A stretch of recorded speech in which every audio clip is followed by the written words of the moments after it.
Hi everyone, I'm Glenda with SureFit Designs, and lots of you already know me as Glenda the Good Stitch. In this presentation today, I'm going to show you about the bust fitting dart on the bodice pattern and how best to get it positioned for your bust level. Now, for those of you who are new to SureFit Designs, maybe this is the first time you've ever watched any of our videos. What is SureFit Designs?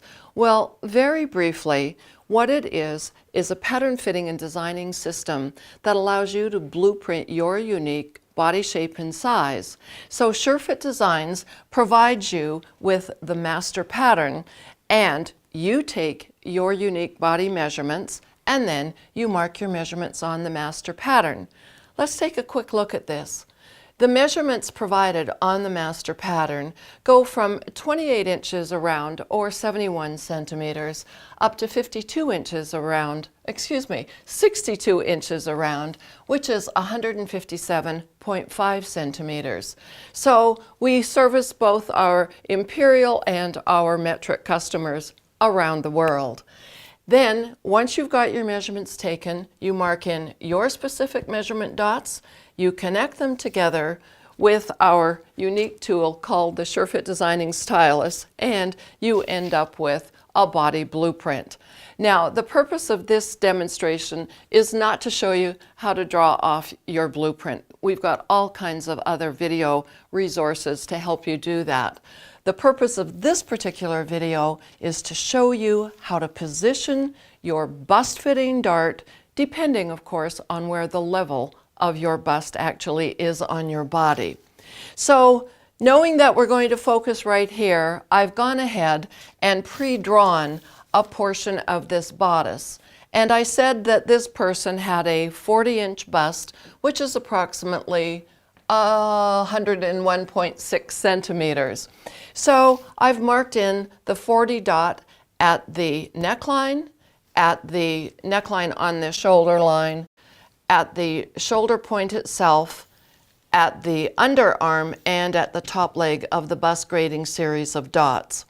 And then I've gone ahead and done the connection. Of course, there's the straight edge on the designing stylus, here's the neck curve, there's the straight edge for the shoulder line, and here is the armhole curvature.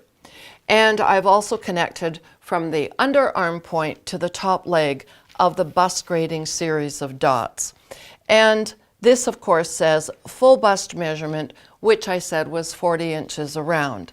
So now we need to position that dart appropriately for wherever the bust level is on your torso. So one of the measurements that I ask you to take in the series of measurements, and in fact there is a video in the Learning Center and in YouTube called Measuring Solo, and that's how to take all of your body measurements when you don't have a measuring buddy. And one of the measurements you're going to take is shoulder to apex, and another measurement that we need to take is apex to apex, because we need to determine the width or the spread from one bust point to the other bust point. And then we take that measurement and fold it in half. In the case of my example, I'm saying the width of the apex is 8 inches, therefore on a half a pattern we will come across at 4 inches. So let me make the appropriate marks on this pattern. We're going to say that the shoulder to apex level is 10.5 inches. So from the shoulder line, I'm going to come down 10.5 inches, and I'll make a mark going across like that. Pardon my shoulder, I'll move away so that you can see what I'm doing. So there's 10.5 inches down from the shoulder line, and we said 8 inches across, divided in half is 4 inches. So I'll come across from center front at the number 4 and make a crisscross. So I think you'd all agree with me that that's the apex for the model that I'm using today. Now we put in the bust dart that fits properly. And in order to do that, we use the Adjust a Bust template. Again, some of you have seen this, some of you haven't. For those of you who haven't, I'll just put it up here where the paper is somewhat white so that you can see this. We offer you 6 different bra cup sizes, A, B, C, D, double D, and E. And of course, the smaller your dart, the narrower it is. The bigger your dart, the wider it is. And then there is a top leg, a fold line, and a bottom leg to that dart. And that fold line extends out, and you'll see a little series of holes going at the tip of the dart. They're 1/2 inch apart, and that just allows you to mark back from the tip of your apex. So what we'll do, in this case, I'm going to say that this person has a D cup dart. So I'm taking the hole that's right beside it says bra cup size D, and I'm going to place that over the bust grading series of dots. Then I'm going to aim this template towards the apex. And I'm just going to draw this first dart in pencil, because when I go to the second dart, I don't want a lot of confusing lines here. So I've got my pencil, and now I'm just going to pivot the template towards her apex. And what I want you to see is that this bust dart is basically perpendicular to the apex position. So you want this to be relatively horizontally positioned going towards the position of your apex, which in this case it is. So then you draw off the fold line, the bottom leg, and I'm just making little dots through the holes that are provided in the template. And then you don't want to stitch right up to the tip of your apex, because that wouldn't look very flattering in the finished garment. You generally want your dart tip to stop back about 1 inch to 1.5 inches. And so now I will then take the designing stylus, and I'm simply going to draw the top leg and the fold line and the bottom leg of the dart. And then we would connect that side edge of the dart together like this. Now, you say, well, that happened and it turned out really well because her apex was at approximately the same position of where this series of dots are for the full bust measurement, and to start establishing your dart position. But what if your bust line was much lower down on your torso? And so let's do an example there. And I'm going to do that in green so that you can really see the difference. So the next example I will do is to say that your shoulder to apex level is 12 inches down. So again, I'm starting from the middle of the shoulder line, and there's 12 inches right here. So I'm just going to make a green line going across. And then we will also use the same dimension. It was 8 inches across, divided in half, so that's 4 inches. Bring that out from center front and do a crisscross mark. So now I've got an apex that's considerably lower than the first one. And so if I take my template and put my D cup dart on where I started the red one, now instead of the dart aiming towards her apex, now in order to get it aimed towards the apex for this person, you can see what's happened to the position of the dart. It's angled downward like this. And having a downward angled dart isn't always the most flattering on your body, because visually what will happen is that the viewer will see that dart and it's angled downward, which draws everything, the whole visual concept going downward. So we really want this dart to be more horizontal to where the apex is. So in order to do that, you will just continue drawing the extension of this side seam down like that. And I did it in green again so that you can see this.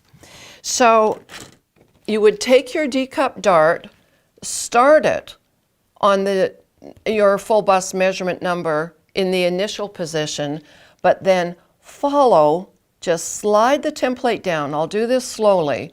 I'm just going to slide that template down on the same plane as the existing dart or side seam structure. Now the top leg of the dart will be right here, the fold line will be here, and the bottom leg of the dart will be right there. And now again, I'm going to mark back about 1 inch to 1.5 inches on that fold line to establish the dart tip. And I will take this stylus one more time, and I'm going to start on this dart now, or not dart, but dot, and draw a line going like that. That's the top leg of the dart. And here's the fold line of the dart, and here's the bottom leg of the dart. And so then I would just continue connecting these side edges of the dart together in this fashion.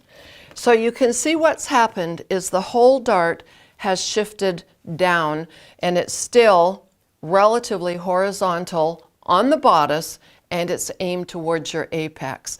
So it is going to give a more flattering line, a visual effect on your body in the finished garment. So that's how you work with the Adjust-A-Bust template when your bust level is lower down than when you do the pivoting like this from that initial point right there. Okay, now I'm not going to draw off the rest of this again because we have lots and lots of references on how to draw the entire bodice. In fact, one of the references I should mention to you is this how-to DVD. There are actually 2 discs in here. The first disc is on drawing off the bodice front completely, and the disc number 2 is on how to draw the pants, the shirt, and the children's kit. So it's a very, very comprehensive disc. All right, now there's another thing that I wanted to say about the side of the dart, and that is that when you have your dart drawn, no matter what level it is at on your torso or on your pattern, I want you to do what is called perfecting the dart.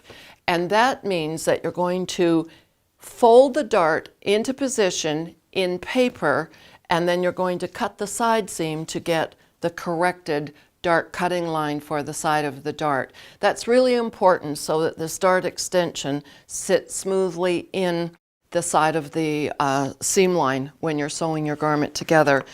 And this is the Sure-Fit Designs Dress Kit Instruction Book, and on page 8, on this right-hand column right here, it talks about the positioning of the dart, and it also talks about perfecting the dart cutting line. Very important step to do. And in addition to that, we have another video in the Sure-Fit Designs Learning Center and in my YouTube videos that specifically talks about perfecting the bust dart. And if I can figure out how to add an end screen in this video, I will give you a link at the end so that you can go directly to that video on perfecting the bust dart. Now, I'd like to also just comment about the blouse that I'm wearing, and specifically this neckline style. And as we take a look at this illustration, you're going to see that same design, and I've, for lack of a better name to call it, it's kind of just like an S style of neckline, and because it has that same smooth curve as the letter S does. And when we take a look at it on this pink blouse, again, you'll see that S style of neckline on this one, and of course on what I'm wearing. And where you'll get directions for doing that are on page 56 of, or excuse me, it's not page 56, it's page 54 of the dress kit instruction book, the S style neckline. So I really hope that you've enjoyed this video and that you've learned something new. And if you have, I would invite you to join our Sure-Fit Designs community, particularly for those of you who are new. And how do you do that? How do you join our community? Well, number one, make sure to like and subscribe to my YouTube channel, and I certainly invite you to leave comments below. And number two is, I would encourage you to join the newsletter list for SureFit Designs. And where you'll do that is to go to surefitdesigns.com, and no matter what page you land on, one of those little pop-ups will come up saying join the newsletter list, and when you do, there will be 4 free gifts to get you started. And then last but certainly not least, a way to participate is in our social environment. If you happen to be a member of Facebook and would like to join our private SureFit Designs group, go to facebook.com/ I think it's /groups and then /SureFit Designs. It is a private group. You need to request to join. There are 3 questions to answer. Answer them all or you won't be approved. So just fair warning to you. Again, thanks so much for watching, and there'll be more videos coming up.